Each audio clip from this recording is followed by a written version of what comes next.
Hi, I'm Liam, and this is the second part of the CHUMP project, which is Program and Control EEPROM.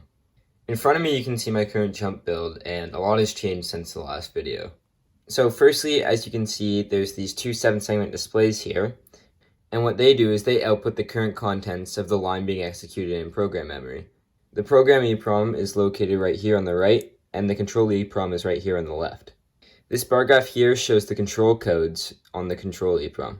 The 4 yellow LEDs represent the S inputs to the ALU.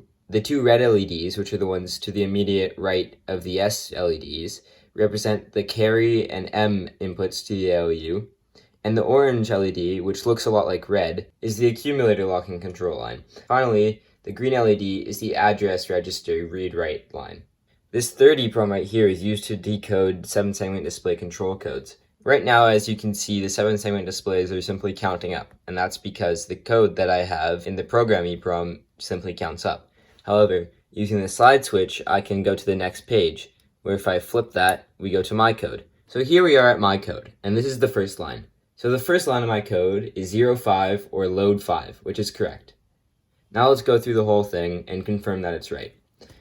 The next line is 60, which is correct, 07, 61,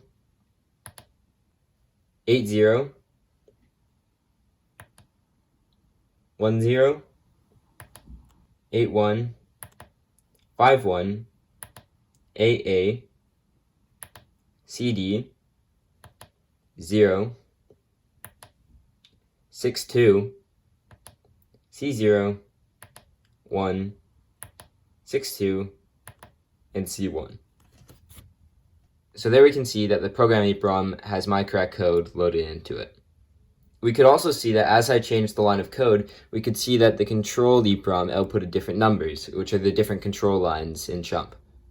Let's take a minute to talk about how this 7-segment display driver works. On screen now is the original concept that I drew up late at night, and here is a better looking version. Essentially how this works is you have your output from program EEPROM, where you have your high nibble and your low nibble. Your high nibble is your opcode, and your low nibble is your constant or memory address. Now, with both of these being a nibble, that means that they're each equal to 1 hex digit. So one nibble will be represented by one 7-segment display, and the other nibble will be represented by the other 7-segment display. To achieve this, we put these two nibbles through a 2-channel multiplexer, which will output only one of the nibbles.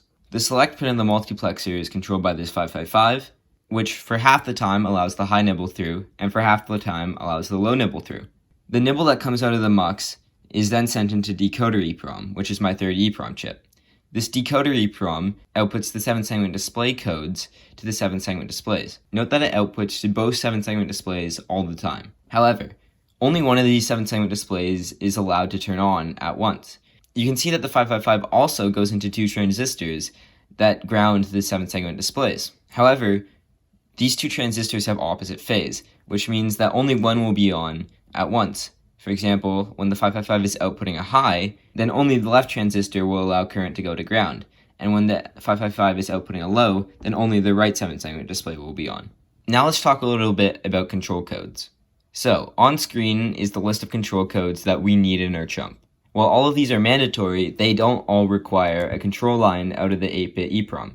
In fact, there are 10 of them, so 2 of them are going to have to go. Looking at this table, we can begin to see some patterns. For example, it's obvious that select is always the same as the lowest bit in the opcode. So therefore, the input to the select of the multiplexer can just be wired up to the least significant bit in the opcode. Secondly, the program counter should only have a high when doing a jump instruction, which is go to or if 0. We can see from their opcodes that these are the only 2 that share both op3 and op2 being high.